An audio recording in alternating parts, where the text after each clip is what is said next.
Thumbnail நான் வந்து கத்துக்கிட்டேன்னு சொன்னேன்ல. நான் வந்து இங்க ஆட் பண்றேன் பாருங்க.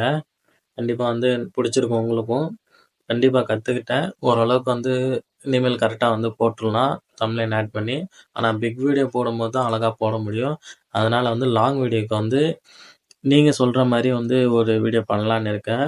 அத நீங்க கமெண்ட் பண்ணுங்க. கண்டிப்பா வந்து படிச்சுட்டு எந்த கமெண்ட் பெஸ்ட்டா இருக்கோ அது பண்ணலான்னு இருக்கேன். நீங்க வந்து கமெண்ட் பண்ணுங்க. இன்னொன்னு வந்து என்னன்னா, நான் ஒருத்தன் தான் இருக்கேன். அதனால சிங்கிள் கமெண்ட் ரிக்ரெட் பண்ற மாரி ஏதாச்சும் இருந்தா சொல்லுங்க. வந்து டபுள் ரோல் பண்ற மாரி அது இன்னும் நான் வந்து சரியா தெரியல. நீங்க வந்து கமெண்ட் பண்ணுங்க. அந்த மாரி பார்த்துட்டு லாங் வீடியோ போடலாம். ஒரு 5 நிமிஷம், 6 நிமிஷம் அளவுக்கு. ஓகே. நான் இங்க ஆட் பண்றேன். இல்ல மறுபடியும் நான் வந்து பிக் ஃப்ரேம்ல காட்டுறேன். நீங்க வேணா பாருங்க. தம்ப்லைன் வந்து நான் ரெடி பண்ணியிருக்கிறது. நல்லா இருந்தா கமெண்ட் பண்ணுங்க. Thank you. சப்ஸ்கிரைப் பண்ணிருங்க. Thank you. பாய்.